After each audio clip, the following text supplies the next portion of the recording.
Hey. Hello. What is up, friends? I just got back from traveling to Miami, and whenever I travel... Hey, Shmandrew, what is up? This is too loud. I'm going to lower it a bit.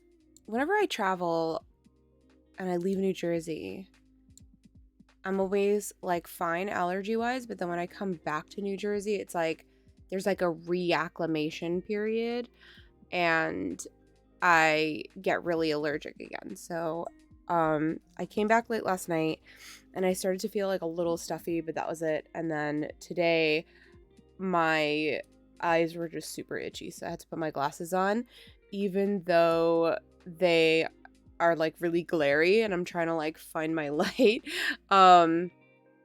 So sorry about that, but yes, that happens to me like every time I travel and come back. I always come back to like crazy weird allergies. So, but a good thing I came back to was I did order the convention in a box. I am attending Minneapolis, but the convention in a box price was really good.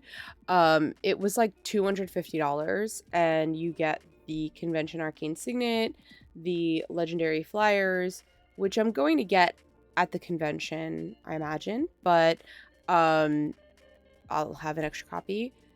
And you get these 3 boxes. So you get a full box of Mystery Booster Convention Edition. And then you get 2 draft boxes, which I know aren't as good as set boxes, but still, right? Like, Phyrexia draft box and a Brothers War draft box. And I should probably draft them, but I'm not going to. I'm just gonna crack them. So, I think I'm gonna start with the secret lair because I want to know if there's a secret card and what that card is. So I think I'm gonna start with the secret lair, and then maybe the Phyrexia box because that's like the latest before March of the Machines, and then maybe the draft booster, and then the mystery booster last, probably. I'm not opening this gracefully. Okay. So I will get another one of these secret layers at the convention, but it was just too good of a price to pass up. Like $250 for this whole thing. I'm surprised it wasn't more expensive.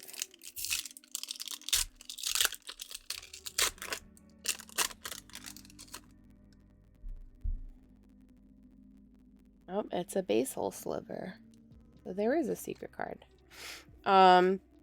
This set, if you haven't seen it, it's like the flyers can like concert poster style. So there's Alayla, and then Yisan, Phage, Centriplets.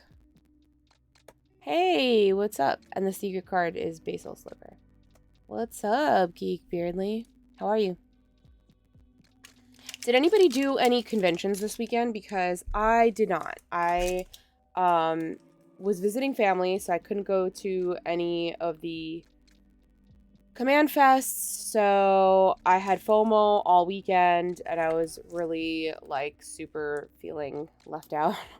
I know I watched a lot of, like, the convention stuff, and people, like, posting their experiences and what they were doing and stuff. Like, I watched a lot of it on Twitter, on and off. I was super busy myself, so I didn't get, like, a lot of free time to, like, lurk and watch everything I wanted to, or any of the lives or anything like that, but, like, I did see some posts.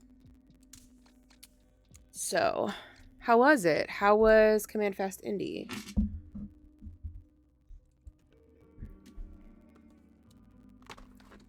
I'm gonna do the Phyrexia box.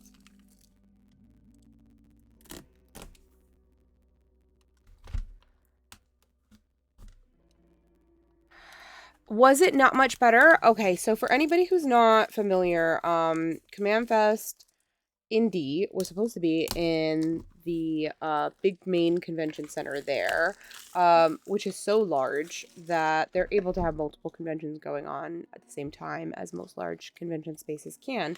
So the Indy Convention Center was simultaneously the same weekend of Command Fest, holding an NRA convention that was huge. Like, people came from all over. It was a big thing. And you can see that there was coverage about that. Hey, welcome in. Thanks for following.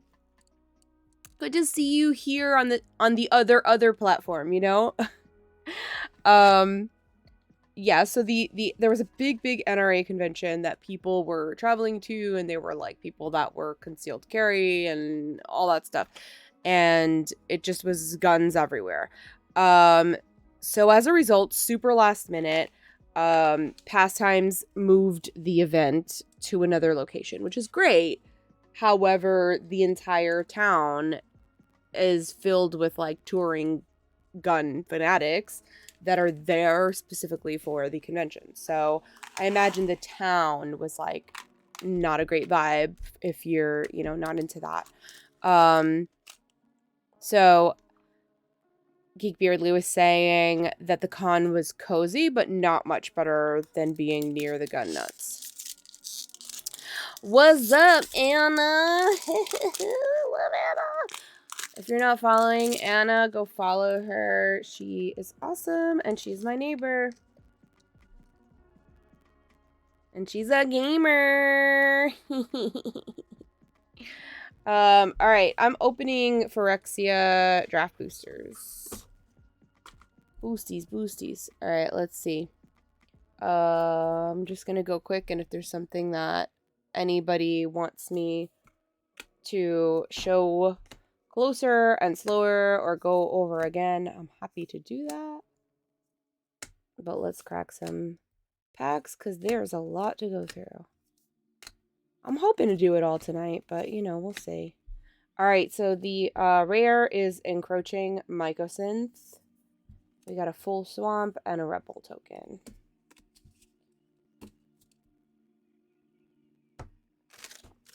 But, like, I always forget to bring a garbage bag into my office, like, when I'm doing these, and then I just have, like, millions of little paper garbage everywhere.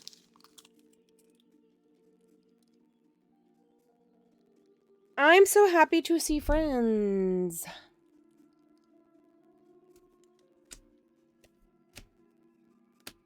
Did anybody else do a convention, a Command Fest?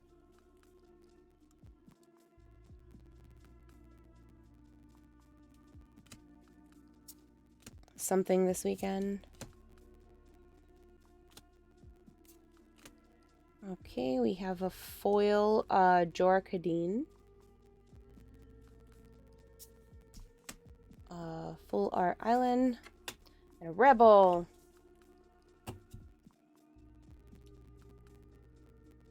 You were told last night that you were going? How were you told last night? I need to know the rest of the story. Yes, I'm going to Minneapolis. I will be doing a job there. I will be working earlier in the day for the convention, so it's kind of like a 2-person job, and it's split into 2 shifts, so my half will be like 8 a.m. to 2 p.m., and then I'm free after that. So I do have like earlier obligations, but after 2 o'clock I'm free, and I will be there.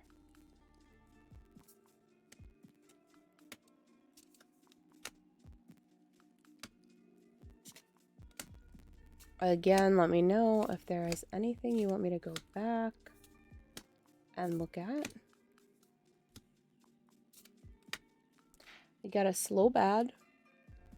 It is tap to sack an artifact. Add an amount of red mana equal to the sacrifice artifact's mana value. Spend this mana only to cast artifact spells or activate abilities of artifacts. We have a foil minor misstep, which I think is always fun. Mountain and a Phyrexian Golem. Actually want to go back and look at Jorkadine is a 2/2 with trample. Whenever Jorkadine first Gold Warden attacks, it gets +X/+X until the end of turn, where X is the number of equipped creatures you control. Then if Jorkadine's power is 4 or greater, draw a card. That seems like really good for a 2-drop. Like, I think that's pretty fun, you know? Like, I like equipments a lot. You just have to run a lot of, like, creatures to attach them to, or, like, run those equipments that create, like, a germ or whatever, like, those kind of, like, living weapon equipments. I like that. I don't play red enough, but I do like that concept, and I like that he's cheap to cast. And he, like, himself gets +X, so it's, like, good commander damage and good, like, attach. If the other creatures have equipments, they probably also have other benefits as well. So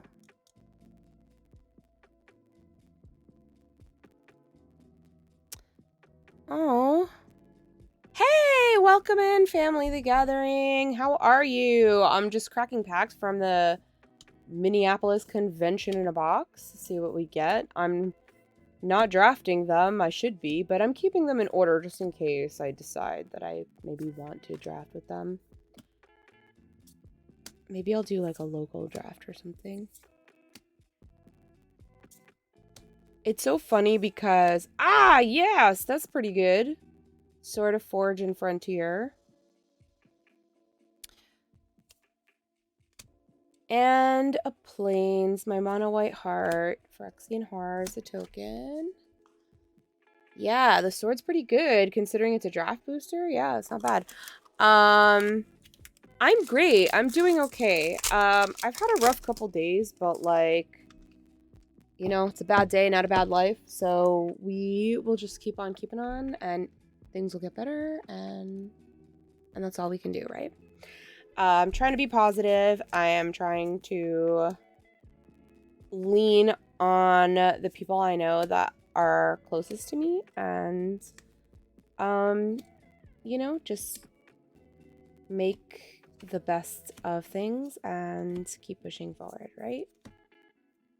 There are always going to be hiccups, but you have to just try to overcome them the best that you can because life goes on with or without you, right? So might as well try to make the best of it. Yes, this is Festival in a Box. So I ordered it, even though I'm going to Minneapolis, I still ordered it because it was a really good price. It was $250, and it came with a full box of Phyrexia draft boosters, a full box of Brothers War draft boosters, a convention edition full box mystery boosters, the foil arcane signet, the convention exclusive promo, and the secret layer, the concert poster, legendary flyers ones. So even though I am attending the con and I'll get another secret layer and arcane signet, I just thought that for $250, all of this was a really good price. And while I'm really curbing my spending, this was kind of like hard to pass up. So I bought it a while back when, like, I guess the tickets or the website for like Minneapolis went live, and they just shipped. So yeah, especially for folks who aren't able to go, they can do their own like home draft or at least just crack packs. And sure that like Phyrexia and Brothers War are like older sets now that Mom came out. It's still like fun to open and check out. It's funny because I just built a rat deck on standard, and it's been doing like pretty decently in ladder climbing.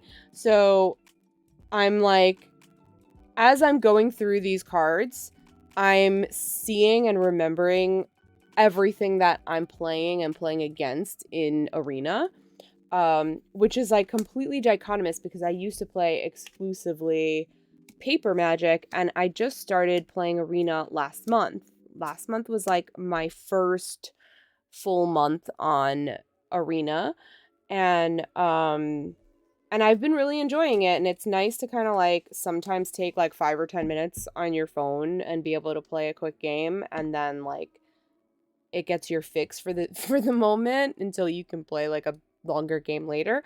So it's been nice to have it. And it really helps me familiarize myself with not only the cards in the set that I don't get to play very often, but also the rules, because there are some things in Arena that like automatically will trigger or happen for you, and if you are a person who maybe forgets those triggers or doesn't quite understand how something works, it's really easy to figure that out in Arena because you just see it happen for you. So I really like playing Arena for that reason. It really familiarizes you with new sets and how they're supposed to be played specifically. So I'm enjoying that, which is nice. And when I do get to like play these cards in paper Magic, I'm very familiar with them, which is awesome. I built the Karumonics deck as a commander deck, and I've been enjoying it. However, because it is a poison deck, people do tend to target you first just because they're afraid of poison, even though, like, one, the damage has to go through. Two, most of these creatures are like 1/1s or 2/2s and blockable. They're not like exorbitantly difficult to remove or block or anything like that. Like, the damage has to go through, and it's unusual that it would be fast. Possible, yeah, but like in a just mid to high casual deck, it's not going to get there fast enough to where it's like a major concern. But I feel that most pods just are fearful of poison and tend to remove the poison player like immediately. So I've had a couple good showings in that deck, but I've had some miserable games where people just like unfairly removed pieces out of fear just for no reason. Like, I wasn't like, there were definitely clearer, bigger problems, but they were like targeting me simply because I was playing poison and that was threatening to them. So there's pros and cons with that. The best card in this pack is Tekkathal. It is a mythic, but I don't know if it's valuable. I haven't heard much from it, but it is a Phyrexian horror with flying, a 3/5. If you would proliferate twice instead. It costs 1 and 2 Phyrexian mana. Remove 3 counters from among other artifacts, creatures, and planeswalkers you control, and put an indestructible counter on Tekkathal. And that's that. This drone token is so cute, though.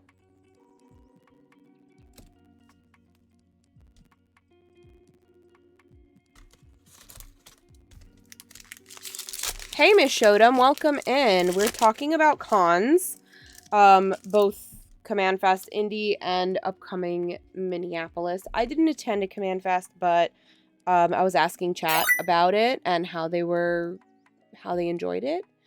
Hey, thank you, Tech Supreme, for the follow, and thanks for activating my Tina Belcher. And I'm opening this convention in a box that I just got in the mail. I opened my Secret Lair so far and a couple packs from the Phyrexia draft. So we are on there.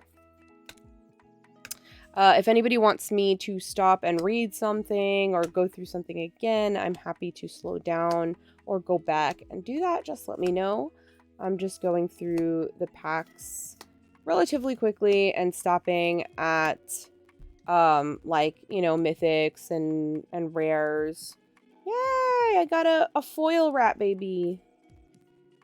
I was just talking about it, how I just built this. So, And this is the first foil of him that I pulled, so it'll be nice. He can be my commander. And the Eternal Wanderer, which I think is a great card, but it's still so very cheap. It like never increased in value, which surprised me. I thought it was going to be worth more. But yeah, I'm super excited about these two. Good pulls for a draft box. You know, a lot of people shit on draft boosters. Like, they think that they only want to buy set boosters because, like, all the value is there and, like, you know, list cards and things like that, which is true. But set booster boxes tend to be and can be considerably more expensive than draft boosters. But that doesn't mean you'll never pull good stuff in draft boosters. You know, like, I have had pretty good luck with them before, so you never know. Oh yeah, I remember that MTG Summit. Much like the NRA convention that was in Indy, the MTG Summit was on in a convention center at the same time as a Red Pill convention, which was like very conspiracy theory kind of driven information. There were literally people, I'm not kidding, there were literally people that had like those like trifold like science fair posters with like handwritten, it looked like ransom note documents like taped up as presentation evidence and material. It like literally looked like help, come quick, you know, like it looked like that kind of handwriting. And I only kind of like passed by, you know, like I didn't really get to read anything because I was afraid that if I like made too much eye contact, they would be like, "Hey, ma'am, let me tell you about this or that," and I'm like, "Oh God," you know. But yeah, there was a lot of like gun posters and a lot of like supporters of very similar content at that convention as well.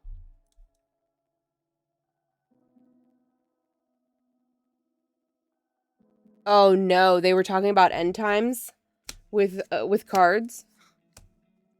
I mean, it's not super surprising. Like, religious stuff doesn't super surprise me in Utah because it's, you know, like the Mormon capital of the world, right? So that's to be expected that there would be some like religious ongoing somewhere, right? And you know, like, while there are some, hello, who I heard a bloop bloop. TCG View, welcome in. Thanks for following. I pulled a Vran. I don't know if this is worth anything, but he's a 2-drop 2/2. Whenever one or more other creatures you control die, each opponent loses 2 life and you gain 2 life. This ability triggers once each turn. And the foil is Oil Gorger Troll. So while there are some like, you know, over the top religious fanatics that are like hateful and you know, things that are just far off of being like loving and respectful, and I don't tolerate intolerance, right? I just don't have patience for that or room for that in my life. Otherwise, religious groups don't bother me. I get that some religious groups have a purpose to sort of, you know, serve a mission and try to bring other people into the faith. And while it's not something that I necessarily agree with or would do myself, I understand that that is a principle of certain religions, and I try to be respectful of it, although it's not something that I personally practice or really understand. So it doesn't bother me that there are people selling religious cards or, you know, trying to talk to folks about purchasing a product. That doesn't necessarily bother me. It's no different than like walking down the mall and being tried to buy, to sell a hand cream or something, like, hey, try this thing, and you're just kind of like, no, no thanks, and you're annoyed by it, but you walk on by, and that's it, life goes on. It doesn't, like, religious stuff doesn't super bother me, but when it's, like, very targeted and hateful, and, like, when the driving factor is, like, targeting a group, then I lose tolerance for it,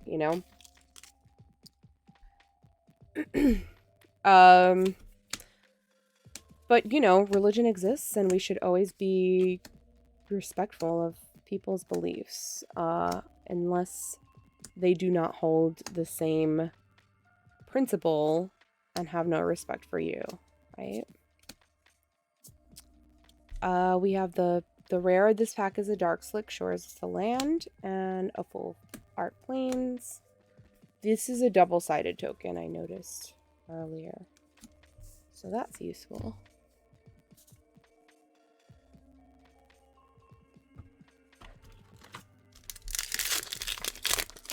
I actually was surprised. It was my first time in Salt Lake City, but I was surprised that such a big event was being held there, because I knew it was, like, so, like, heavily religious of a place.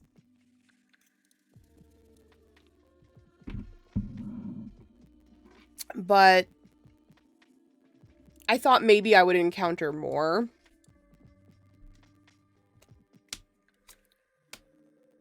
So, like, I don't know. I was surprised about the Red Pill Convention, but I wasn't, It was a little column A, a little column B. There was a vibe, and I don't know if it was just me who experienced it. I mean, like, I don't know if it was just, like, us, but I felt like there was a discomfort on both parts. Like, clearly Magic players are liberal, and clearly there's a lot of people who were wearing, like, rainbow merch or pronoun pins or things like that. And while the majority of Magic players tend to be cis white male, that doesn't mean that there won't be other folks in attendance that don't meet that criteria. And I think having the two events that were so dichotomous, whenever we were kind of passing common spaces, it felt weird. Like, we were like, you don't belong with us, we don't belong with you, it felt like we had to walk by and not look, or it felt like we were being stared at as we walked by, like that kind of, like we stuck out like a sore thumb. We didn't expect them to be there, and they didn't expect us to be there, and it was just super weird vibes, Yes, Andrew, we're talking about the excuse me, the MTG Summit weird, like, wasn't quite the NRA, but it was like NRA adjacent Red Pill Convention. Well, hey, Draco, welcome in. Scotty, welcome in. We're cracking packs. We're cracking, the draft boosters that I got from the Minneapolis Convention in a box. The rare in this one is Conduit of Worlds. And the foil is Experimental Augury. Again, everybody who's just kind of joining in, if you want me to slow down or look at something, read something again, please tell me. Hey, you can. Welcome in. Thanks for the follow.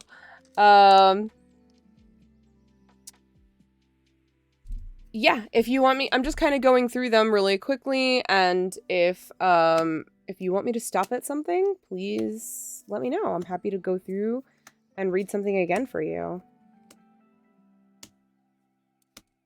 But we're also just chatting about conventions in general. And Geek Beardly was saying that they attended the indie convention, which recently changed location because the original location was sharing a convention space with an NRA convention that was massive, and people were coming from all over.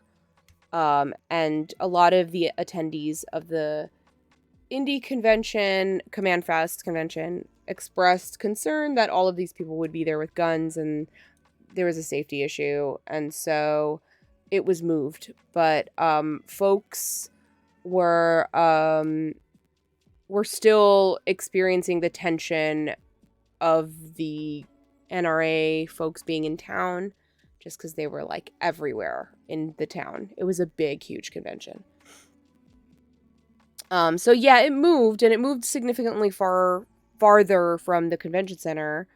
But if you went to like the main part of town near the convention center, that's probably where all like the NRA attendees were hanging out, you know? I did not pick up any Mom yet. It just released this weekend. I was in Miami visiting family from Thursday to Sunday. I just came back last night, and today I went back to work. So I have not been able to pick up any product until now, essentially.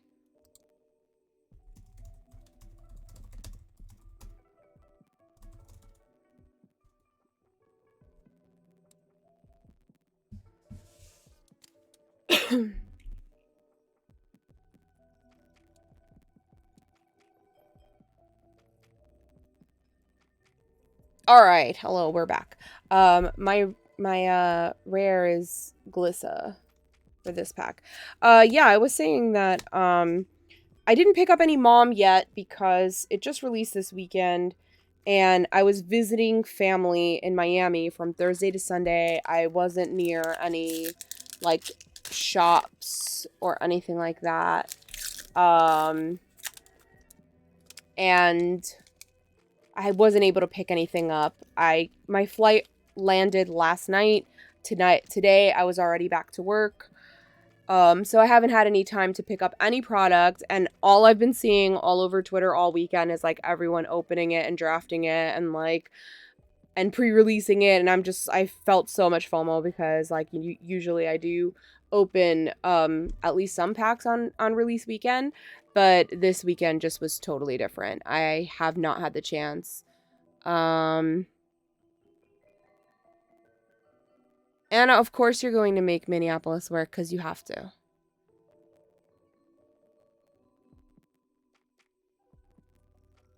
So Schmander says, I only got a little bit of Mom on Saturday, but only because I needed a treat after a less than stellar day. Everyone's pulling Ragavans. I didn't open much of anything good. Yeah, I've seen...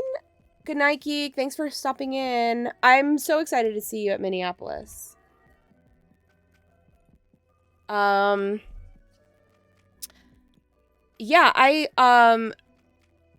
I've seen mixed bags, you know, like at first it looked like everyone was pulling straight fire, and then every now and then people were like coming out saying like, yeah, I opened a whole box and I got fucking nothing, and I'm so pissed. And like people that bought collector boxes and spent like a fuck ton of money and were like, it was trash. And I'm like, wow, like that sucks. That's so disappointing, you know? So at first I was starting to feel really, really like, oh man, should I get a collector box? And it's like, it's a spend, honestly, that right now I should not be spending. Like I cannot afford a collector box. As much as I would love a serialized card or some juicy pull, and I know I'll get my money back, I just can't afford or risk the spend. And everyone pulling all these like fire cards was making me like so jealous, and I was like, man, maybe I should get one. Maybe I should get one. But I've held off. I haven't bought any Mom yet, but I also am really, really looking forward to Eldraine, and I'm really, really looking forward to Lord of the Rings, and I'll probably buy like a bunch of product from that. So I think I might crack a few Mom packs just because it's the newest set, and if I play anywhere, those are the packs that they're gonna give, right? So I'll probably crack some Mom packs and then just buy the singles that I want from that set. But I'm saving up my money for Eldraine and Lord of the Rings. That's what I think I've settled on. Let me catch up with the chat.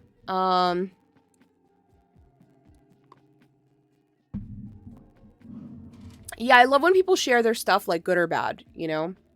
And that's why I like to open stuff like live, because then it's like, this, everybody sees, this is legit what's in my box, this is legit what I opened. If it's great, cool. If it's mediocre, cool. If it sucks, cool too. Like, you know exactly what was in my box. And I didn't just, like, post a layout of cards that probably came from, like, 3 or 4 different boxes and made it look like I pulled amazing shit. You know, like, you watch me do it, and it is what it is. Lord of the Eldraine. Yeah, the card quality look really good. I do want to open some, and I will open some, but I don't know that I'm gonna buy boxes, especially collector, unless the price goes down. This is the next pack. Just gonna go through it really quickly because I was chatting.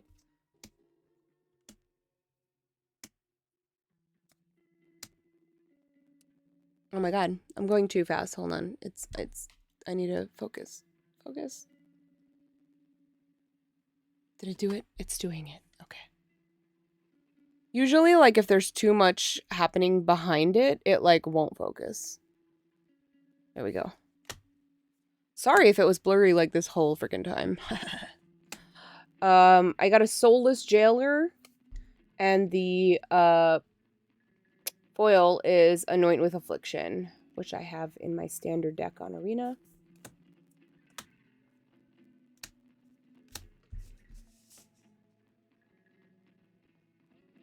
Yeah, I got some good pulls in, like, the, I didn't get too much Phyrexia stuff. I got 1 box of Phyrexia and a couple of the,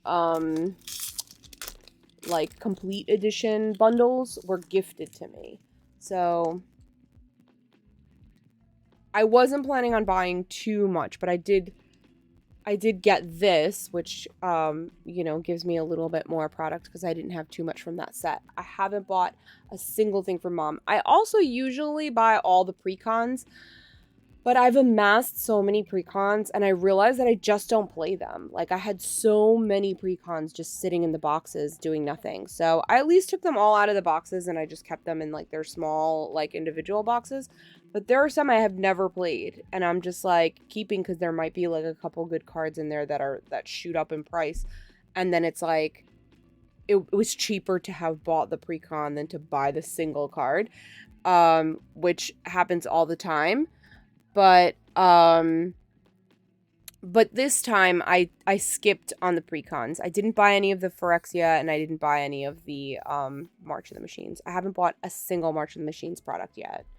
So we'll see. Maybe this week I'll get some packs, but because, like, I just like cracking packs, you know? I'm a gambler.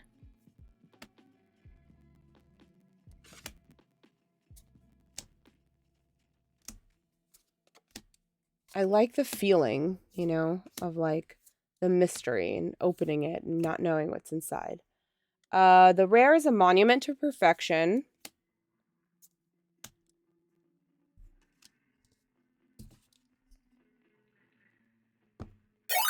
Yeah, it is fun to crack packs. Hey, welcome in, Cinder Ascendant. Thanks for the follow. We are talking conventions and cracking packs. This is from the Minneapolis Convention in a box. I'm opening the Phyrexia draft boosters first.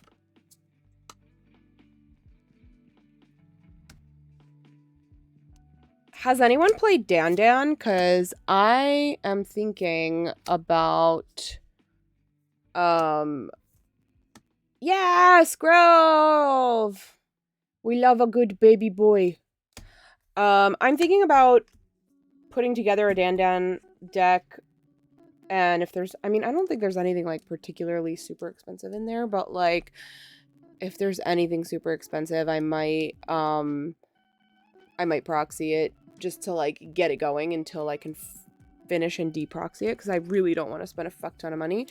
But I haven't played it myself, but I've seen it played, and it was just so fun even to spectate seeing it played. So, like, I'm really thinking about, like, getting somebody's list and making a deck for myself.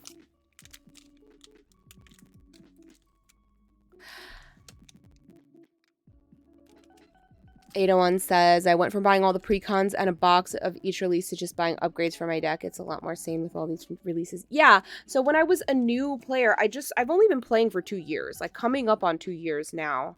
Like, I never played Magic before, ever, so I had 0 cards 2 years ago. And I started with just, you know, with only precons, and then whatever packs I would win at, like, Friday Night Magic or something like that. And then eventually I started buying boxes. I think my first box was Kamigawa. So, since Kamigawa, I started buying, like, at first I was doing 1 box, 1 collector, and the precons. And then, and like maybe a bundle or something like that. But then the product just started coming out faster and faster, and then the product prices started to rise like crazy. Like, I think a Kamigawa collector box was like 200, and I felt like that was a lot at the time, but still, like, you got a lot in it. And now it was like when Double Masters came out, and it was like the 4 packs for like $600 or something like that, and I was like, are you fucking crazy? Who's buying that? And, like, there was nothing in any of those packs that could have made that worth it to me. Like, nothing. I don't think anybody got their money back on that. Like, maybe just barely. But, like, what was it worth it? Probably not. So I'm glad that I stopped. I cut that shit out. Mystical Tutor might be the most expensive. Yeah, that's probably it. I don't need it to be the foil Dan. Oh, Schmandry, that sounds like my dream. Like, if you just, like, a friend that works at an LGS and is like, here, open this box, I'd be like, freaking yes. That's, like, so cathartic. I love it. Yeah,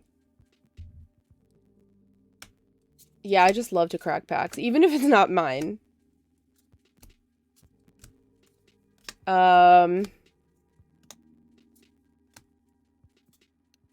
Ooh, this is the fun Eternal Wanderer art.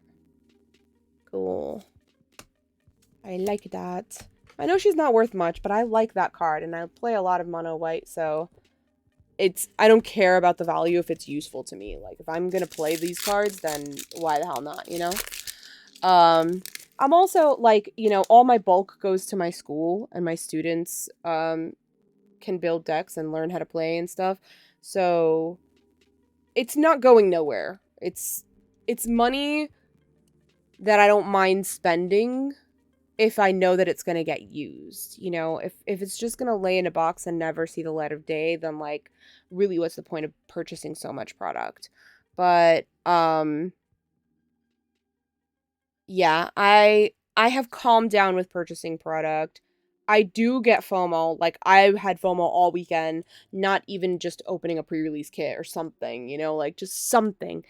And so I know I will open some stuff from Mom, but I haven't purchased anything because just, like, the boxes this cycle were very expensive, and I know that I'm going to spend a bunch on the Lord of the Rings, so I just wanted to save my money for something that I was really going to care about, you know?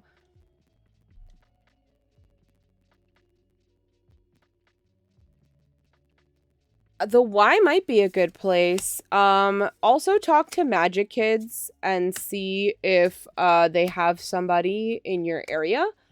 So if you're not familiar, Magic Kids, it's like MAGIKIDS. They are the creators of the Oathbreaker format that was just legalized. And they also run this program where they donate ooh, cough. They donate big, huge... I love the poison counter one, too. I'm glad they made one. They donate big, huge boxes of bulk and donated deck boxes, play mats, sleeves, dice to schools, gaming programs, programs for children, the Y, things like that. So, like, if you don't have something in your area that has a Magic program already, talk to Magic Kids and see if they, like, sponsor somebody in that area, because they're a really good place to donate to, they sent me a box as well, and it was like this huge, like, you know, 4 or 5 row cardboard box full of cards. The only thing was it had to be sorted, which sucked. It took like me and my students like 4 days to do it. But we got through it. We sorted everything.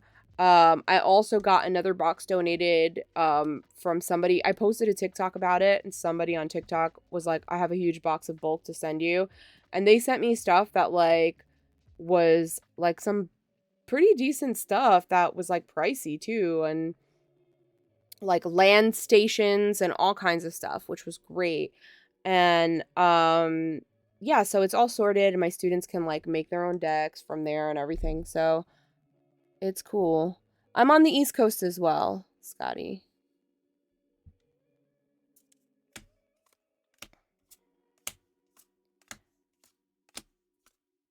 I am in New Jersey.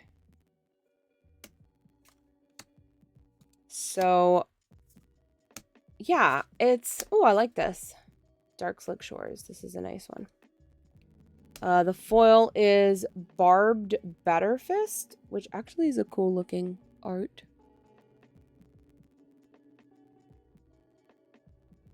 Oh shit, thanks.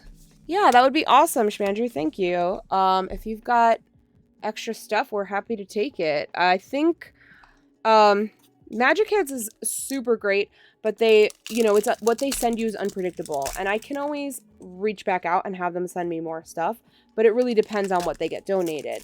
And so the box that I got from them, it had like 10 deck boxes, 10 sets of like complete sets of dice, in different colors so the students can tell which one's theirs, but it only had 1 playmat. So I've been bringing a lot from like my own collection of playmats for my students to play with. So if you have extra, I will gladly take them off your hands. And I don't know if you'll be at Minneapolis, but then you don't have to ship them. I'll just take them with me from there.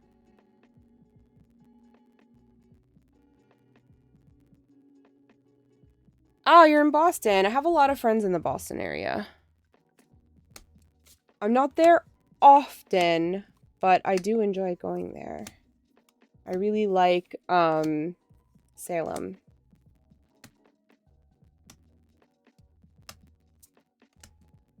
Mirex is one of my favorite cards in this set. I love it. It's, you can add a colorless, you can add 1 mana of any color, activate only if it entered the battlefield this turn, or you can pay 3 and tap it to create a 1/1 Phyrexian Might with Toxic 1.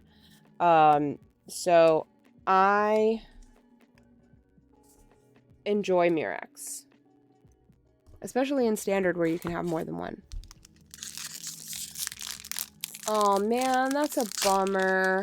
I'm sorry, but yeah, let's get in contact. I'm happy to, you know, cover postage or something, whatever will help get it out here.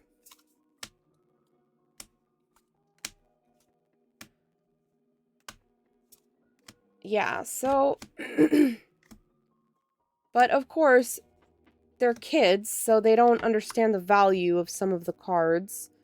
And ugh, Venerated Rot Priest. This card sucks in Standard. Like, I mean, it's good, but, like, it sucks to play against.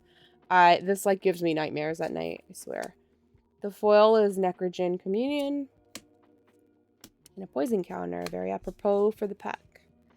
Yeah, my students are young, and they don't really, you know, they don't fully understand the game or the value of the cards yet, so, a lot, you know, the Magic Kids, they won't send anything that's, like, rares or mythics or anything like that. And I'm like careful about putting anything super valuable in the bulk because until they know or until they're older and like really appreciate it. Because even sorting, like the bending that was going on to the cards, I was like, no, you can't do that. You have to just gently move it, you know, like very carefully. So, yeah, it was cringeworthy for sure, but So I don't want to just like buy boxes and boxes and boxes and be like, oh, they'll just go to my students, you know? Because again, they're still learning, and while I'm happy to donate the stuff that I'm not going to use, I want to be purposeful in my spending as well. My rare is Malcator Purity Overseer for this pack.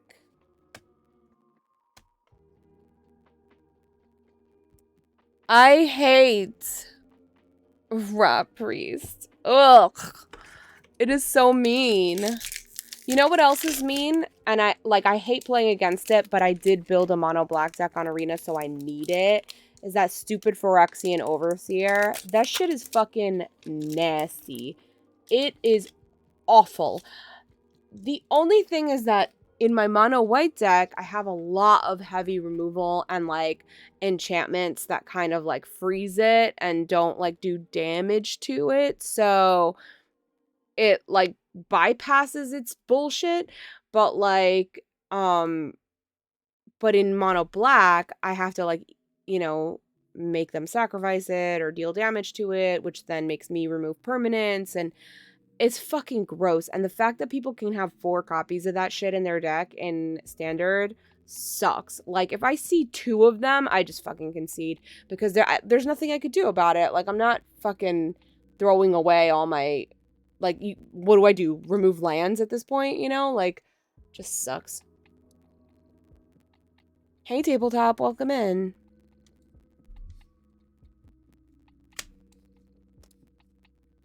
You do be Jundinum. I'm a mono player. I don't know. Like, I did have a Selesnya, like, token generating deck. Which does alright, but, like, I need stronger cards that I don't have in it, so I've like put it to the side for now. All right, a Green Sun's Twilight. I like the Twilight cards. They're all pretty good. The foil is Sylvok Battle Chair. And a little Maybe Might. Yeah, I did have a Selesnya token generating deck that I've tabled, and I think I made a 3-color cats, but it plays terribly. Like, it just doesn't, there's something wrong. There's something not quite right on it. And I haven't figured it out yet, but I tabled it. But the 2 decks that have been the most successful for me is mono white, removal heavy, or like enchantment heavy, and mono black, rats. Yeah, I'm happy to collab. Teach me your violence on Arena.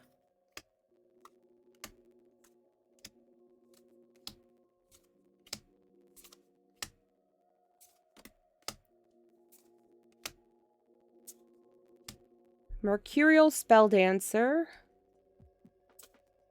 is the rare. And the cutie drone. That's such pretty art.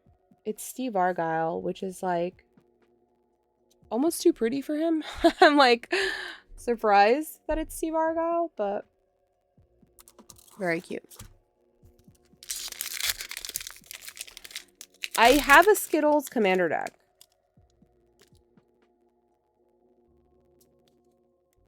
Everyone hates it. And I just built a Carimonics rat deck with Skittles in it. I got the DM Astrals, thank you. I just like see, so I pop up on my phone. Yeah, mono white's been good. I like it. I haven't been able to get, I mean, I haven't been like aggressively playing it, to be fair, but I do play like a game or 2 every day at least.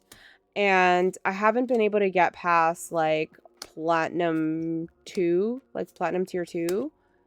But considering I've never played Arena before until last month, and I have never purchased cards, I have not used any of my wilds yet, I have not built any decks from the meta, I've only built decks on my own using the cards that I've acquired or won in prize packs.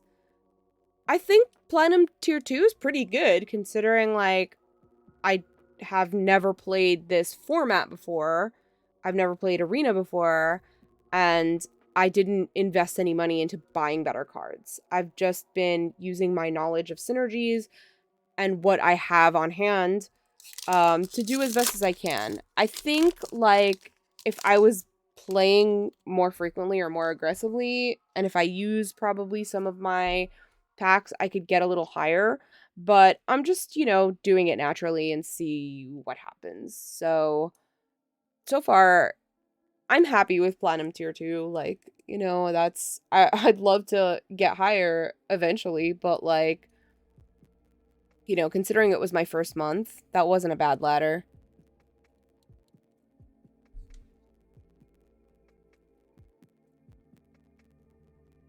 Peer and Toothy. I haven't seen a Peer and Toothy deck in a long, long, long time. I always wanted to make one. It's not my favorite colors to play, but it's just so adorable that, like, and the concept of the partners is so cute to me that, like, just wanted to build it. Zenith Chronicler is the rare. There's so much teeth in this set. It's just like toothy babies.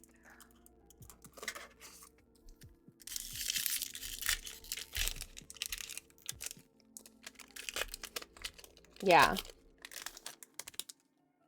For sure.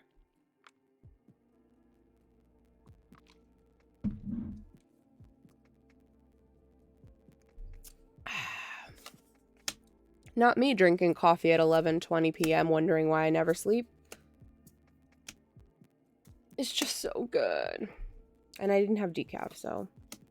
I probably have decaf espresso, which is like, what's the point? Why does it even come in decaf? But it just was like more of an effort to make. So I was like, ooh, Blue Sun's Twilight. So I was like, fuck it, I'll just have a regular coffee and, like, pretend it's decaf. I'll still be able to sleep because I just came off of traveling and I had a full work day today, so I should be tired. And normally I feel like caffeine does nothing to me. I'm sure chemically that's probably incorrect, but I don't feel not tired. I don't feel unable to go to bed. I think what happens to me is I end up doing tasks, like things that need to be done, especially late at night because most of my friends are asleep. So I'm not distracted by conversation. I'm not, nobody's up, nobody's talking to me, nobody's reaching out. So I'm able to do, ooh, Drupnod, a mythic. Cool, cool, cool. And a foil Black Sun's Twilight. This was a good pack for a draft. I think I'd have a hard time picking. If this pack got passed to me, I'd be like, what the hell? That's not a bad pack at all. Yay. Yeah, I do a lot of my, like, laundry or reorganizing my office or, like, putting things away and, like, sorting cards. I'm gonna have to sort all of this at one point, right? So, like, if I don't end up doing it tonight, I'll do it, like, some late night where, like, I don't have a stream or I don't have any obligation or anything going on. So when I end up being productive, it's hard for me to get tired and it's hard for me to want to go to sleep until I, like, finish that task, especially if I'm on a roll. So that's kind of what happens to me.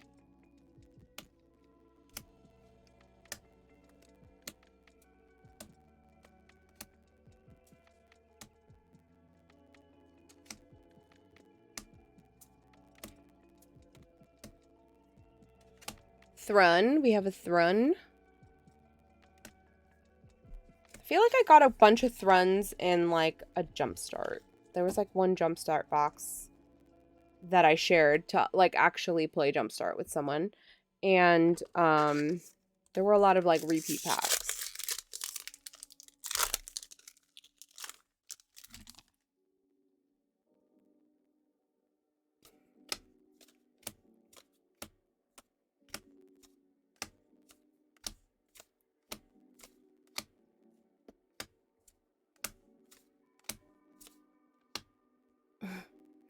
Bilious Skull Dweller. Ooh, we got another Chiromonyx. The foil one was it, though. I'm really excited about that foil pull. Ooh, and the Hollow Sentinel. I haven't seen this token yet, so that's cool.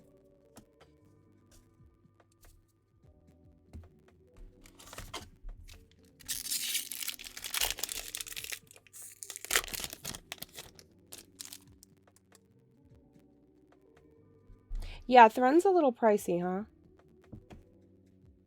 But I'm still impressed by that Drivnod Black Sun's Twilight pull. I can't believe those two. It's foil Black Sun's Twilight and Drivnod in the same pack. Just back to back. That was funny stuff. Surprising for a draft pack.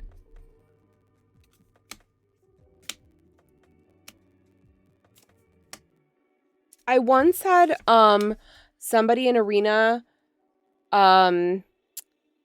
concede because I turned one duress their hand, and I was going to make them sack something from their hand, and they just conceded. And I was like, wow, that bad, huh? Who hurt you?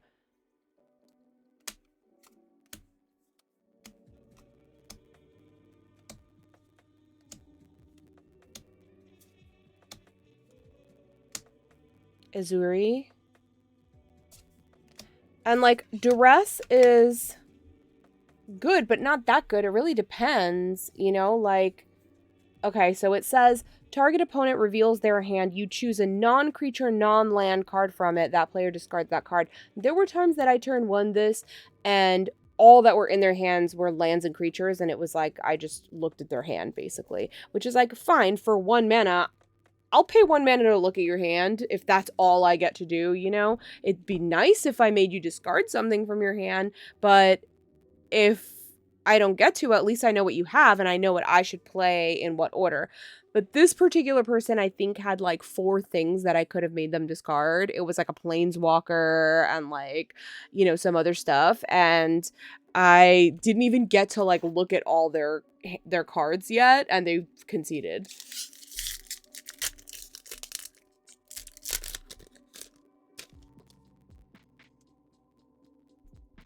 Yeah, it is pretty funny.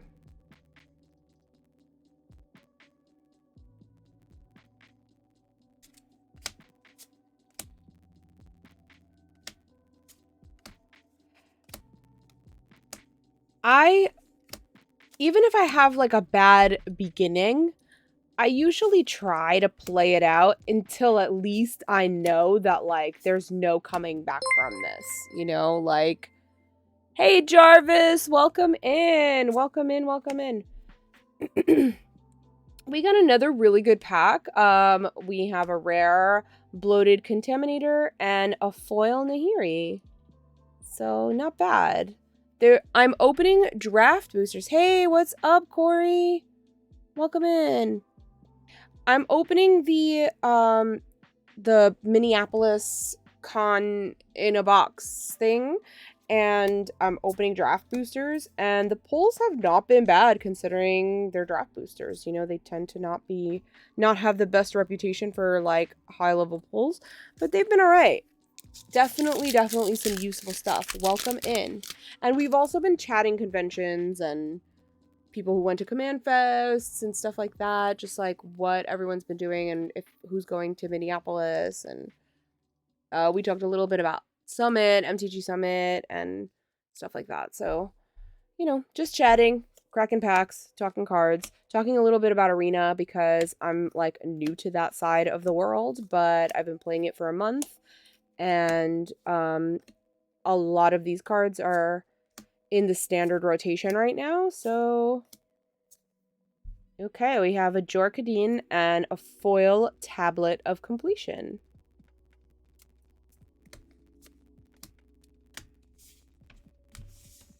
I like when the foils are rares also. It feels good.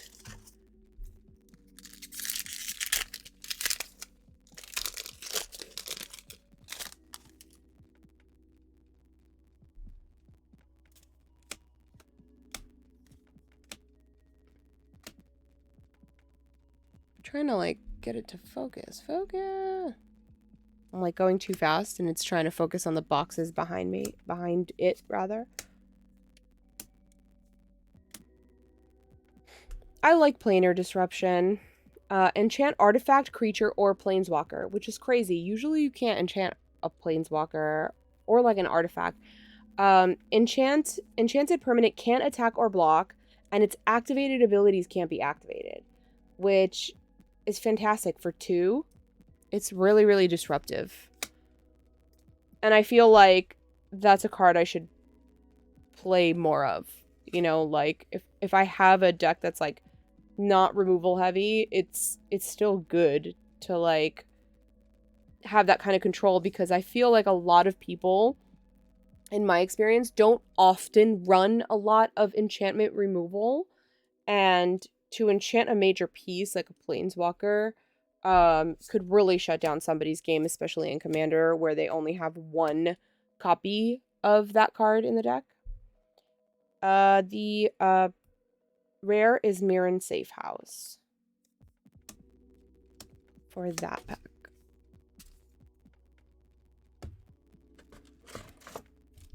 We are almost down to the last of the box.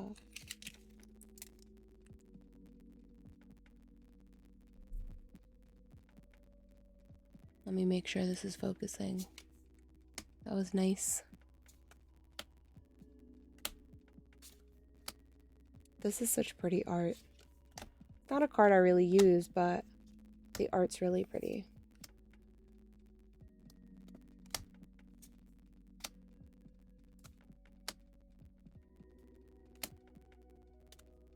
Another sword! This is the 2nd sword in this box. So, pretty good.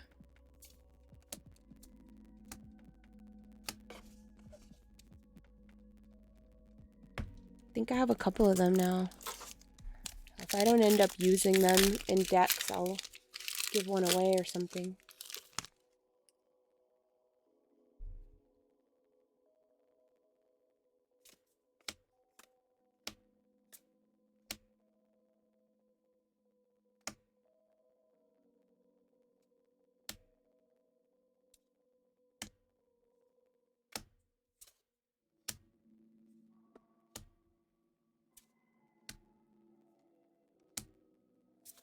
It's funny as well to see some of these cards are a little bit different in Arena than they are, like, on the printed card. I've got a Red Sun's Twilight.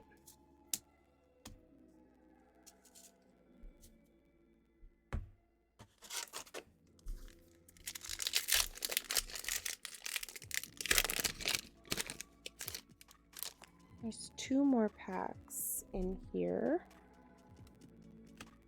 In this box. In this here box. Let me focus. Focus.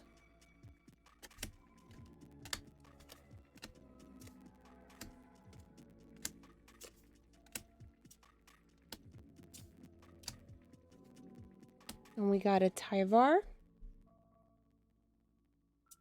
Pretty good Planeswalker action in this. Last pack. Let's see.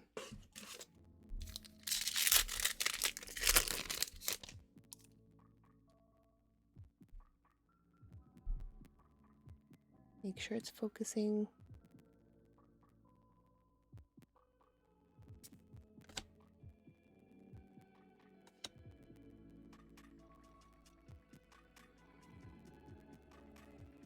Honey, baby, do it.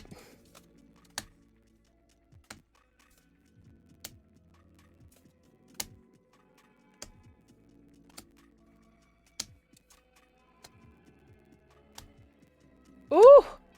An Elish Norn.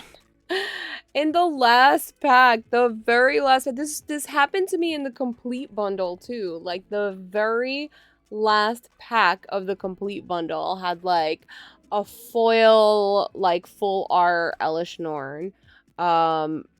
So it's crazy. Elish Norn has been my last pack find, basically, this whole time. So, spicy. Not bad. Not bad at all.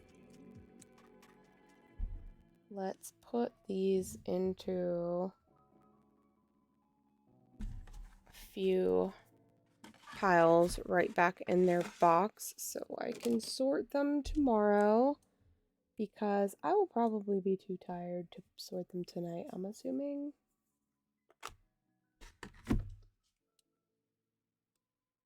But yeah, we got an Ellie as the last card. The very last card, the very last pack. Not bad.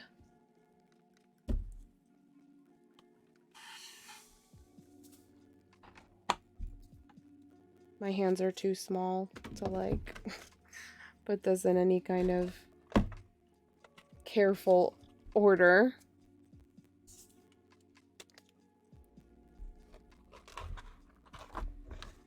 Yeah, so I got a couple swords, I got a couple planeswalkers, and Elishnorn,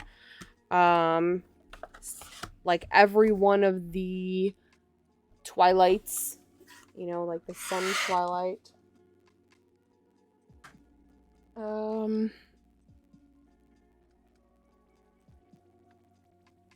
What else? Oh, the foil Charumonics. That was fun.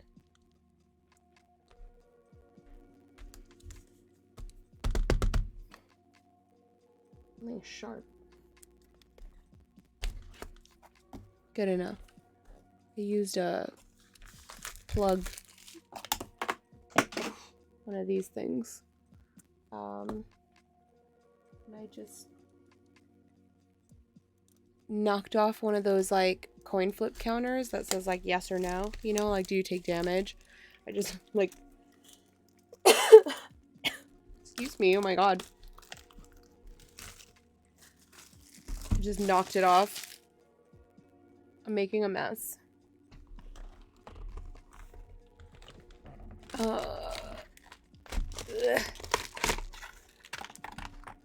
Oakley dokley. It's been so many sets, like the releases have come out so fast and there's such an overwhelming amount of information that I've like forgotten what's in Brothers War. You know what I mean? Hey, welcome in. Thanks for the raid. Thanks for coming in. We are opening the Minneapolis Convention in a box and chatting conventions. Command Fest was just this weekend. Hey, one more game. Welcome in. What's up? What's up? What's up? A lot of folks in the chat were talking about Command Fests that they attended this weekend. I unfortunately wasn't able to. I was visiting family, and we're talking about upcoming Minneapolis, other conventions, and just cracking packs from the Minneapolis convention in a box that came in this weekend. I don't even remember. I was saying I don't even remember what's in Brothers War anymore because there was such an overwhelming amount of information between then and now. Like, first it was Phyrexia, and then now with, like, the mom stuff being out, I'm just like, what even was in Brothers War? I have, like, completely forgotten. Alright, soldier token. I'm trying to, like, hide things because then it tries to focus on those things instead.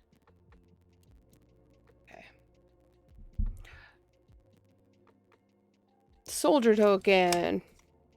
I'm gonna go through relatively quickly and feel free to slow me down or stop me or have me take a look at something if you want me to. Also, I'm realizing Brothers War goes backwards in rarity, which is a little bit annoying for like unboxings, but we'll make it work. Hey, welcome in, welcome in. Good to see you. I haven't talked to you in a while. Welcome in. How were games? What did you all play? What were you doing? Thanks for hanging out. Oh, does the Astrals, does that like matter if like the order that they come in?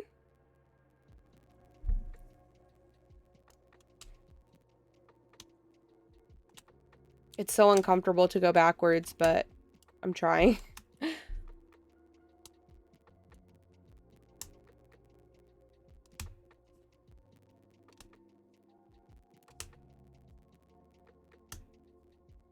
The rare is a Thran spider. We have a liquid metal coating as the old border.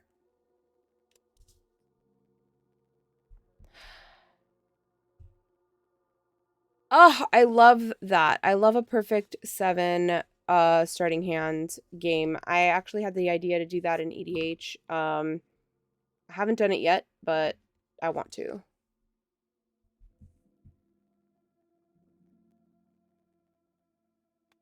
Huh, that's really interesting to know. I didn't know that. I didn't know that. Astrals, thank you for sharing that.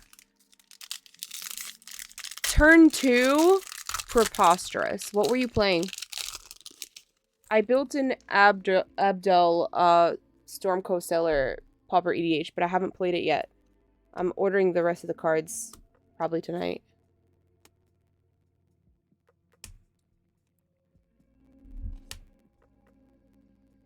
See, the thing with Pauper EDH is that because the commander doesn't have to be legendary, the possibilities for what you can get are so much. I got the Phyrexian Dragon Engine and an Old Blood or Ornithopter. Useful. The possibilities for the commander are so high that you could name a commander and I probably have never heard of it, you know? I don't know if they're still available or if they sold out, but it was well worth the price. It was $250. You got the foil Arcane Signet, that's the convention exclusive. The foil Legendary Flyers Secret Lair, that's only available at the convention. You got a full box of Phyrexia draft boosters, which the pulls were not bad from. A full box of Brothers War draft boosters, and a full box of Mystery Booster Convention Edition for $250. It was on the convention website.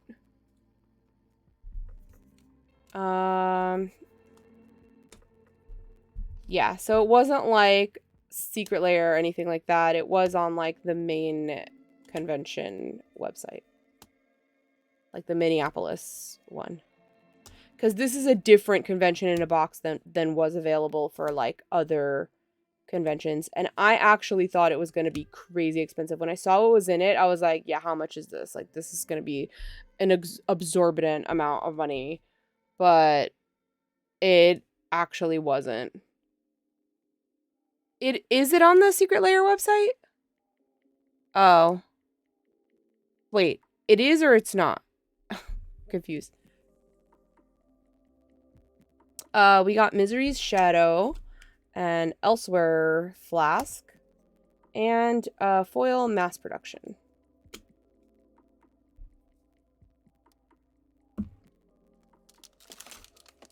Well, that's good. Oh, it's not available. Gotcha. Yeah, I thought it was a temporary, limited offer. So I scooped it up, even though I was on a spending ban. I was I'm trying really hard not to spend any money. And I just scooped it up right away because I was damn, I can't beat this price. It just feels so cheap to me. And I was I'll more than get my money back either in card value or at least the usability of the cards. And I just for me, I like the kitschiness of the mystery boosters. So Brushland, Full Art Brushland, and a Door to Nothingness, which I love. So I'm really excited about Door to Nothingness. Yay. In the old border. I like the kitschiness of the convention mystery boosters. So for me, that and the Secret Lair made it worth it. But, you know, so far the draft boosters have been really good. So even though I'm less excited about them because they tend to have a reputation of not having as much value as the set boosters, I'm still like, I'm pulling really good stuff and I'm really like enjoying opening them. So it's giving me the endorphins I need to go on, you know?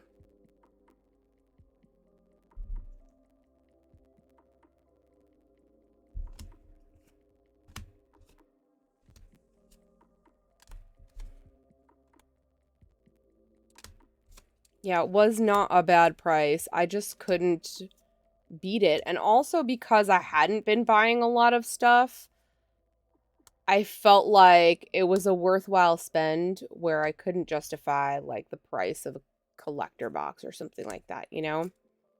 Ooh, Sahili in like the alternate art. That's cool. And a Platinum Angel. I love a Platinum Angel. It is one of my favorite cards of all time. If I could put this in every deck and have it make sense, I would. But I have it in at least 2 decks. And I just love it. So my nose ring is poking me. Sorry, I'm like not picking my nose, I swear. I'm like, oh. But hey, 2 mythics in 1 pack in a draft booster. Not bad. And I don't care if Platinum Angel is worth a penny. It's like one of my favorite cards, so I'm excited to see it.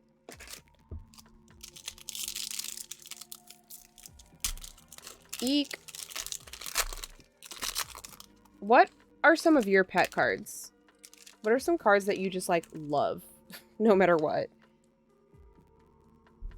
I really love artifacts too. Like, there are some artifacts that I have absolutely fallen in love with that can go in every deck, but probably shouldn't. Like, Elixir of Immortality, I love. Campfire is basically anti-Dranith, you know? Like, it's another thing that can just go in any deck. So that's cool. Ooh, we got Titania. And another Old Border Ornithopter. Useful.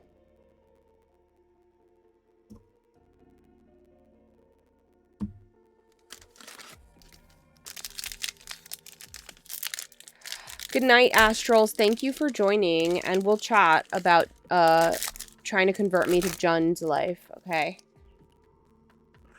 Thanks for joining.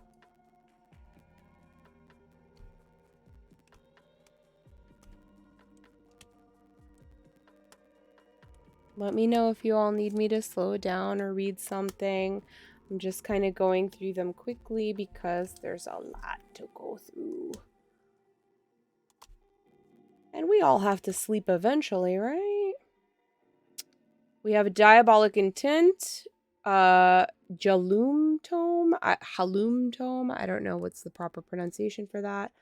And the foil is a Philagi Vanguard.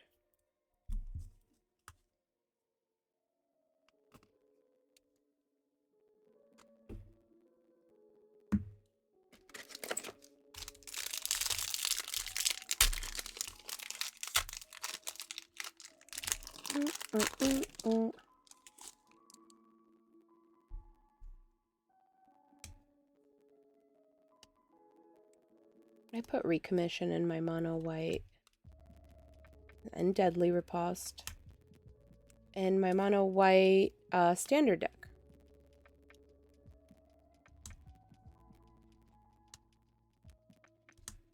It's like, the thing I like about creating standard decks now is that you get to really make use of the cards in this set. Ooh, shit.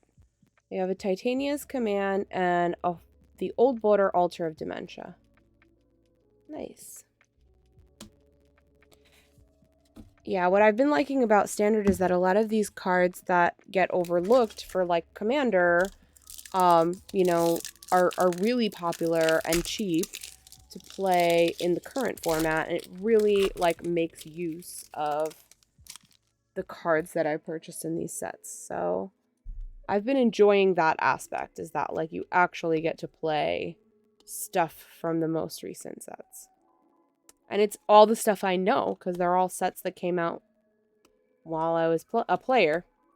I've only been playing for 2 years, so I'm really only familiar with like Strixhaven onward, and with the exception of like the stuff that I have myself purchased or come across through playing the game. We have an Ashnod Flesh Mechanist, a Burnished Heart in the Old Border, and the foil is Annoying Vermin, which is great for my rat deck. It actually feels really thick and sturdy. It doesn't feel like it'll curl, but we'll see, I guess.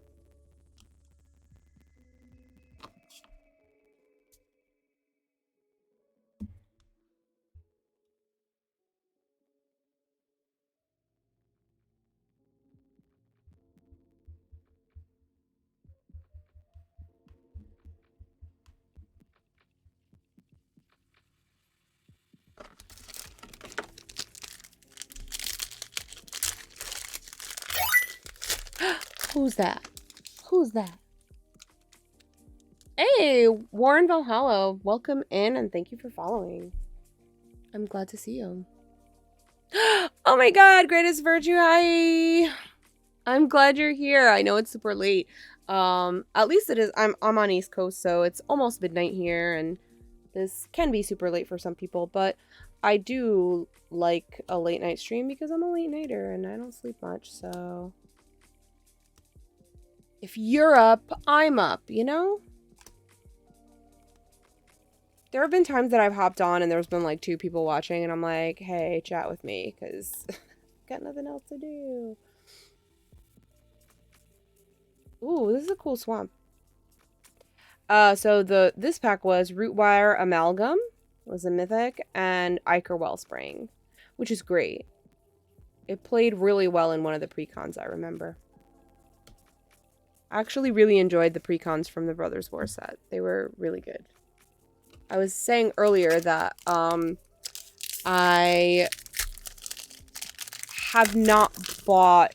I used to buy precons from every set. I think Brothers War was the last one I did it for. I haven't bought the precons for Phyrexia, and I haven't bought the precons for Mom.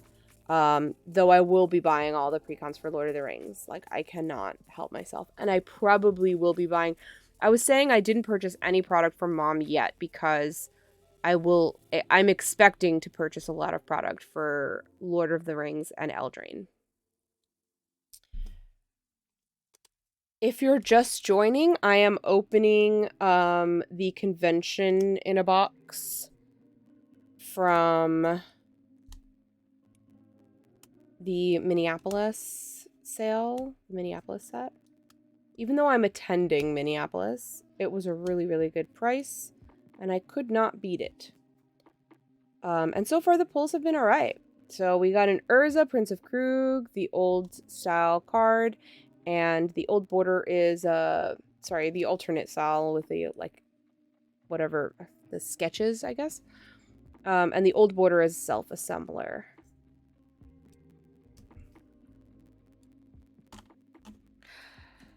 Yeah, I was just saying before you got here that, yeah, somebody else told me the same thing, that they just purchased the Plane Chase cards because they really wanted them. I actually have, like, a big thing of Plane Chase, like, in Spanish up here. Somebody bought me, like, 4 boxes of, like, foreign language Plane Chase, which is cool. But I was just saying, before you came in, that the product that has been coming out has been so fast and so, like, so much information that I was like, when I started opening the Brothers War, I was like, God, I don't even remember what's in this set. Like, I don't even know what I'm expecting to pull because, like, I feel like it was forever ago because I've been so saturated with Phyrexia and then Mom spoilers and everything just came out like one after the other. I'm like, what even was Brothers War? And now as I'm opening it, I'm like, oh, that's a good card. Oh, that's a good card. Like, I'm like re-excited about it because I've completely forgotten. And I really, honestly, like, Brothers War came and went so fast that, like, I don't even think I got to play very much cards from it. Playing in Standard, lets me play a lot of these cards because, you know, I'm playing like the commons and stuff on Arena.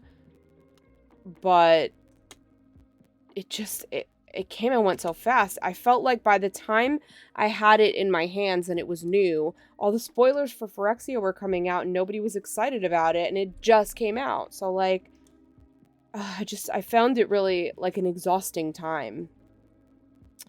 This pack was pretty good. The rare is Visions of Phyrexia.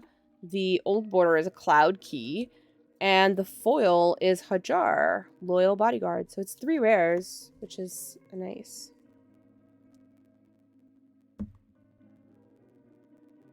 Yeah, that's the thing, is like it doesn't make it past the short-term memory, you know, like unless it was crazy valuable or something stupid, you know, but like I'm not remembering things from the set, and that was a big driver for me to slow down my purchasing.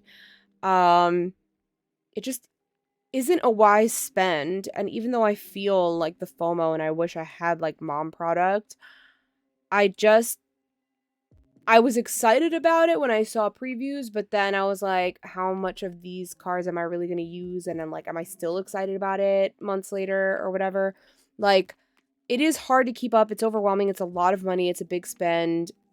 But I had to be reasonable. It's like, am I really going to play these? Am I really like, what am I going to do with them once I have them? How much of what I purchased already am I actively playing or building with? And I just wanted to be smarter about how I've been purchasing. So I do try to at least get a box from each set just so I have like a substantial amount of cards to like work with from that set.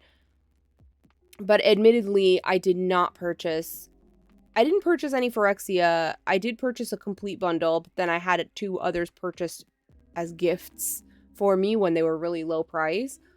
So I did end up with some Phyrexia product as well, which was nice and unexpected. And I'll probably get a bundle or something from mom, but I didn't purchase the precons. I didn't purchase collector boosters or anything like that. I'll probably just get a couple packs and some bundles or something like that if the price is right, and leave it at that. And then I'll buy the singles if there's something I really, really am chasing after.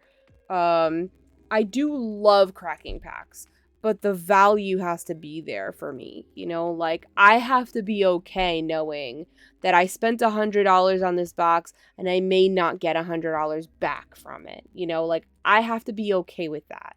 So, this was a good spend because this entire purchase was $250 plus tax, and it came with 3 full boxes, a secret layer, and, you know, a convention exclusive card. So it was good value for me. And so far, I've more than gotten my value back, and I haven't even gotten through half of this box or this box at all.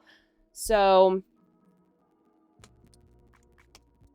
you know, moral of the story, I have slowed down my purchasing of product. I've been less, like, overzealous for, like, I must have everything. And I have just been a little bit more responsible with how I am spending. The rare in this is Taunos, the toy maker. I like this card because it looks like he's building Traxos, and Traxos is a pet card for me. And Bonesaw is the old border.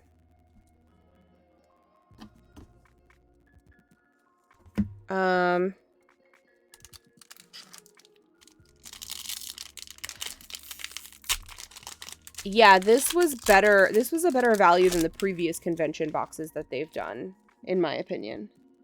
The previous ones included, like, you know, the playmat and the deck boxes and stuff like that. Like, whatever you get from, like, the swag bag at the con. But this was a really good buy and a really good value. So, like, I didn't feel bad spending it. And so far, it's paid off. I think it's been a really good set of boxes. We have the Argoth, the other side. So, we can pair it with Titania, right? Yep, it melds with Titania. and the Elsewhere flask.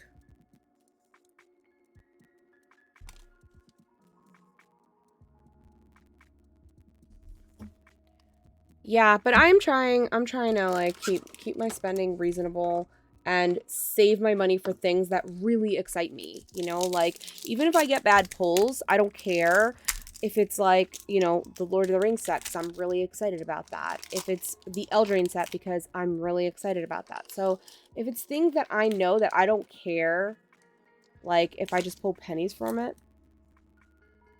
I also really like the smell of the Brothers War ones. I feel like each pack smells different. Brothers War smells good to me. Thank you, Dirt Biker, for your comment. Let's see. If there's anything that anybody wants me to slow down and read, look at closer, I'm happy to do that. I'm just going through all the packs and see what would have been drafted from this box had it been a draft. We've got Simian Simulacrum and another Ornithopter. This is like the third Old Border Ornithopter, but totally useful card. I don't mind having a bunch of cards if they're cards that can be played.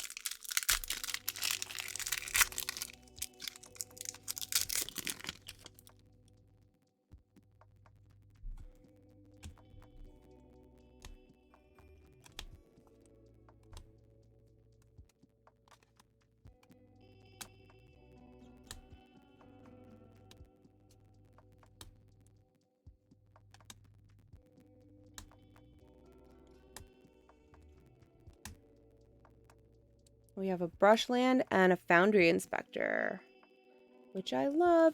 I feel like all of these cards are in my Traxos deck, and I'm gonna like just end up with an entirely Old Border version of my Traxos deck, which is gonna be great. Love it. Love to see it.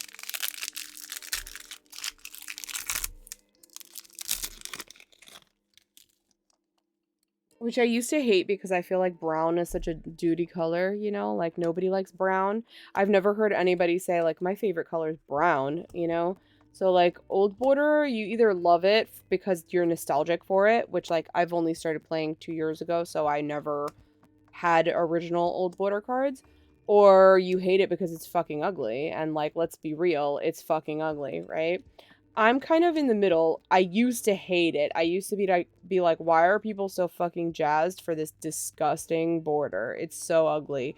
And like, it's true. If I were to pick between two arts, I likely would not choose the Old Border. Unless it's something kitschy like I'm making an entire deck Old Border. Then I fall into the trap because that I could get down with. But purposefully, I would not pick the Duty Brown card. I get that people are nostalgic for it, and so now I'm kind of middle of the road. I'm less offended by it, but initially I was like, yuck, why are you thrilled about this? Hajar, however you say it, and Pristine Talisman is the Old Border. Again, something in my Traxos deck.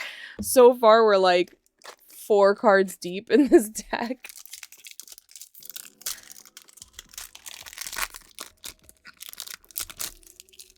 I do have to make edits to that deck too, so there's some stuff I'm gonna move around, change the equipments in it and stuff, so who knows? Maybe I'll make an Old Border version of it someday.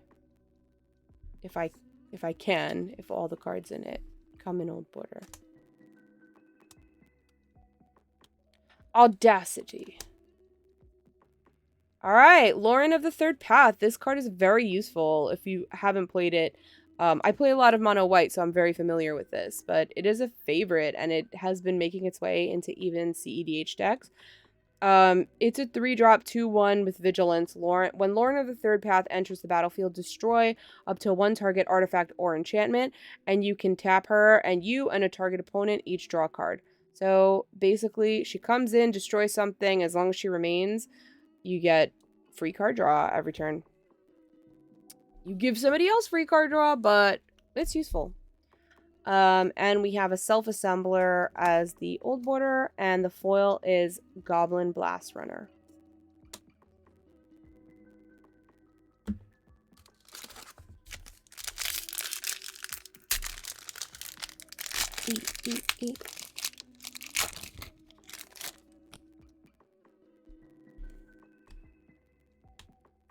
So that's a good card. It's useful. It'll definitely make its way into a couple decks I have because, like I said, I play a lot of mono white.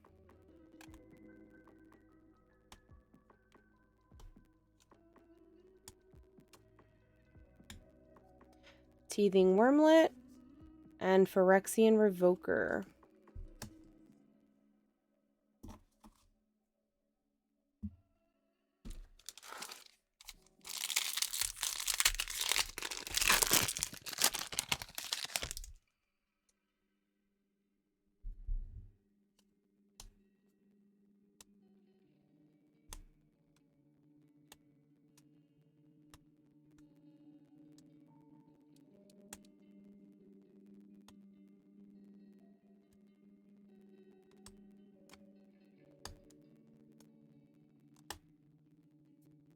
All right, we have a Stasis Coffin, and Millstone is the old border, and we got a foil as well, Keeper of the Cadence.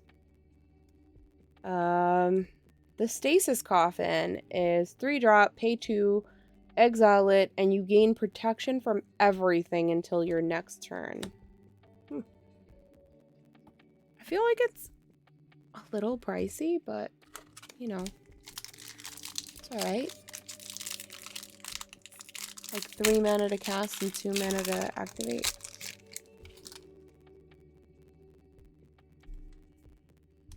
Doesn't feel like immediate enough, you know?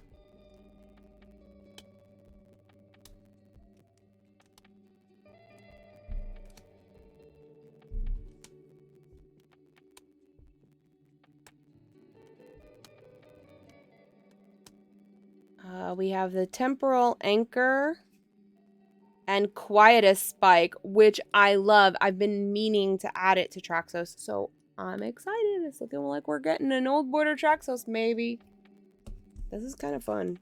I'm gonna have to look at the boxes that I already opened, like the binder, and see what borders I have of, like, all the cards, you know?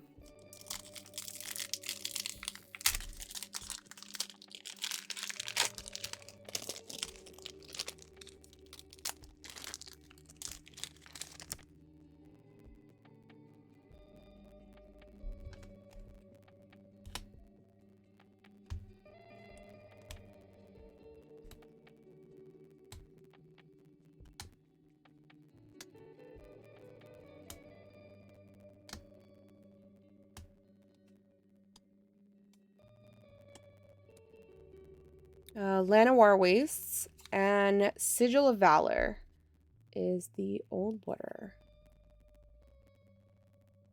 This would not be useful in my Traxos deck because it's often, like, the only creature. So, all my other creatures in that deck are purposeful. They, like, do something or help equip things, you know, mirror, things like that. So, none of them are usually attacking. Unless it's, like, big old constructs or copies of Traxos or something like that.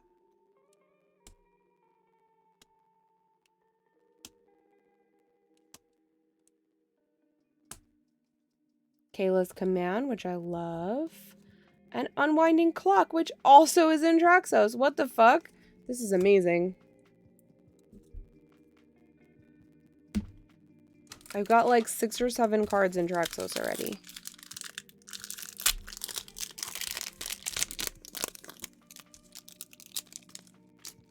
I feel like I'm gonna have an alternate list, like, just so I can make this happen, you know, like, have a completely old border Traxos that is, like, a different, you know, different list just to make this work.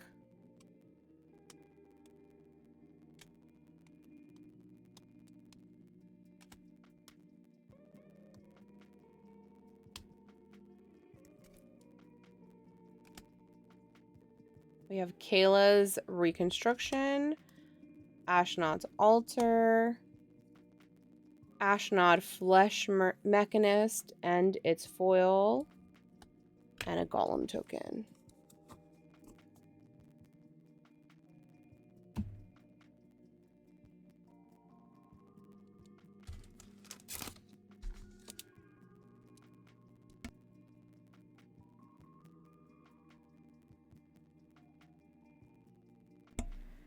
Sorry, I was responding to a text that was just easier to text to speech.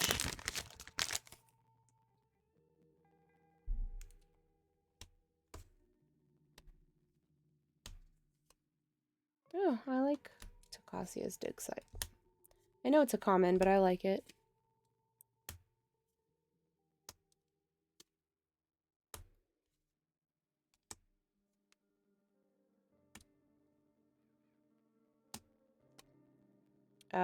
Teresian Mindbreaker and a Semblance Anvil. Yay.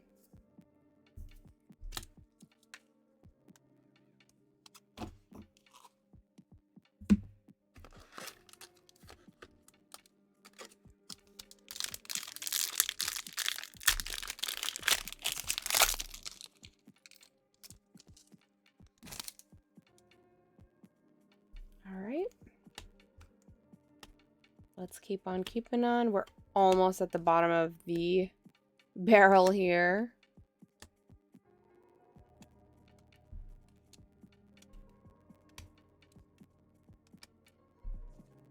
Again, let me know if you want me to look at something closer or read something. Ooh, so we got In the Trenches, which is a great mono white card. Black Blade Reforged, and a foil millstone.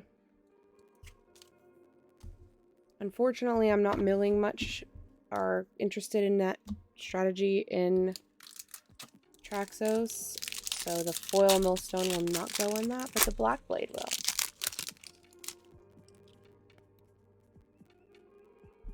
You know what's a mechanism I did not understand at all? Mutate. It like really confuses me. I have no real concept of how that works.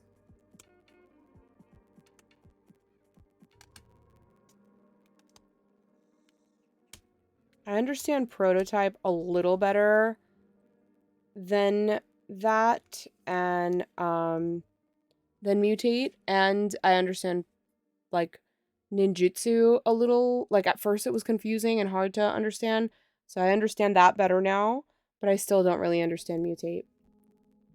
Siege Veteran is the rare. The Old Border is a Wormcoil engine, which is like amazing, and there's a foil and it's Latinam Adept.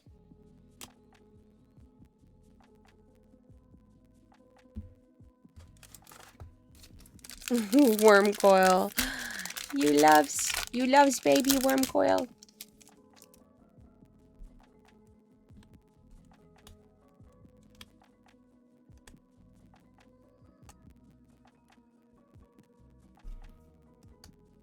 I know it doesn't always like focus, and I'm going really quickly, so that doesn't help.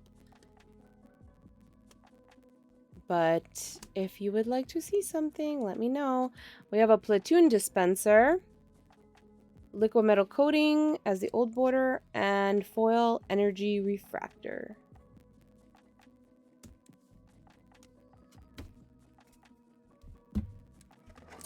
How many do we have?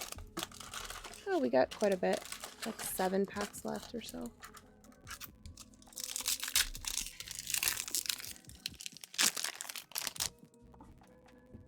I love Aaron Miller's stuff.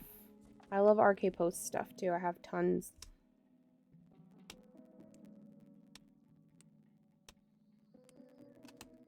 I want to make a Penny Dreadful deck, though I don't know anybody who has one, so I have no idea who I'd play with, but I kind of like want to make one for funsies.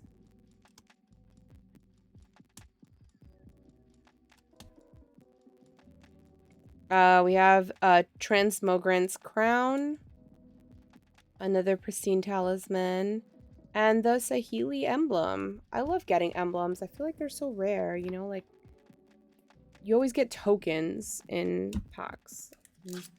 I like having the emblem. I never get the emblem for something I actually want to make, you know?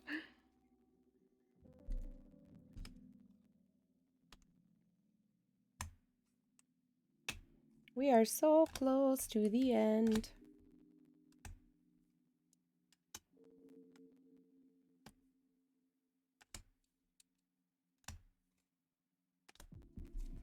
We have a Mishra.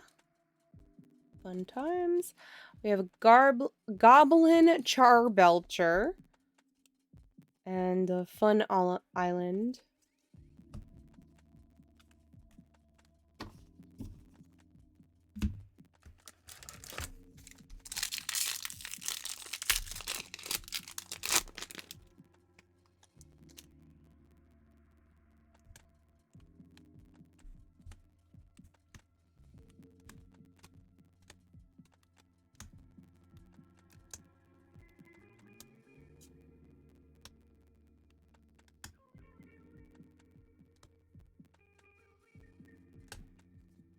We have Fortified Beachhead, Chromatic Star, and a Power Stone token.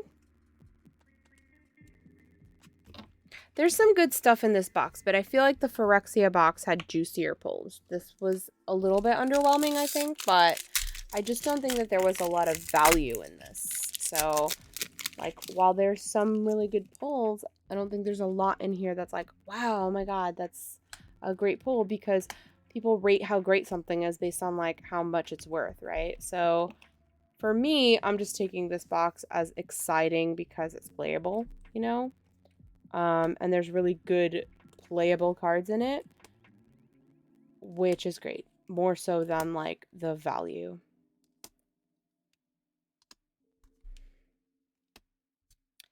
Legions to Ashes, Springleaf Drum,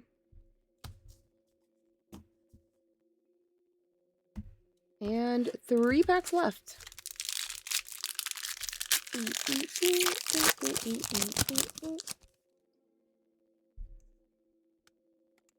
Let's see.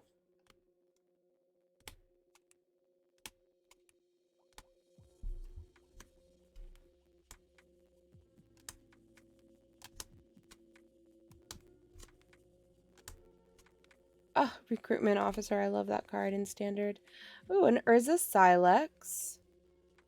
And a Self-Assembler. Soldier Token. Ooh, good. Tron is going live. I'm gonna raid him when I'm done here. I have 2 packs left. I don't think I'm gonna get to the Convention Edition box after this, but I will probably go live tomorrow and get to that. And, you know, I've really been missing streaming, and I've been busier. I've been traveling. So I am looking for any chance to just get back in the swing of things and start streaming and posting more often. So, if it'll give me an excuse to stream again tomorrow, I'm happy to do that. Maybe I'll do the unboxing of this and then stream some Arena or something. Because I haven't streamed my rat deck, so maybe I'll do some of that. We have Mechanized Warfare, Soul Guide Lantern, and a Construct.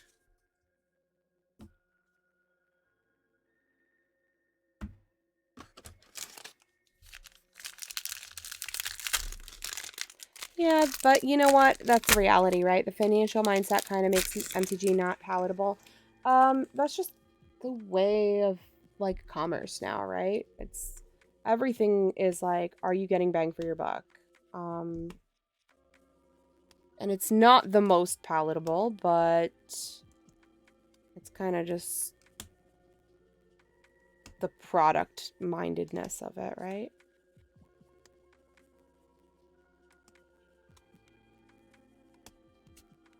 We have Kayla's Reconstruction, Maze Mine Tome, and a foil Boulder Branch Golem. This box was less exciting, but alas, I'm excited about some pulls in it. So I'm pretty pleased. I will probably sort this tomorrow, and because it is a little late and I'm actually a little peckish, I'm kind of hungry, I want to get a snack.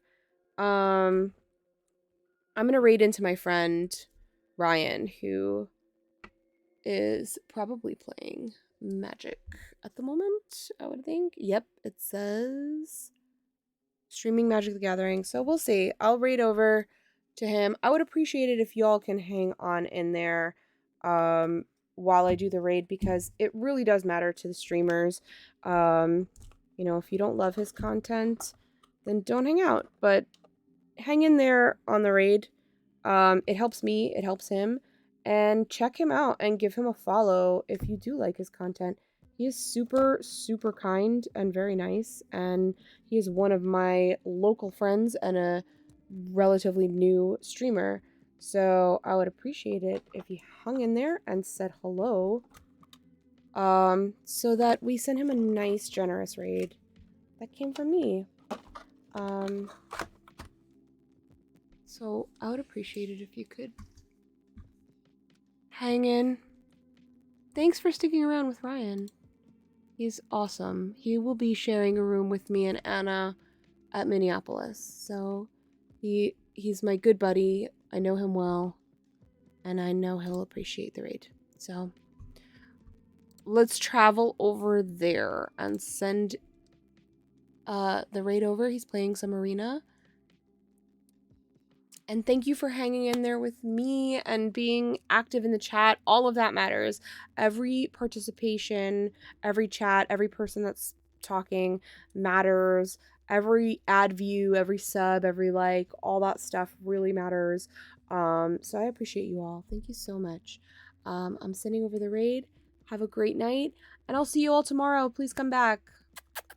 Good night.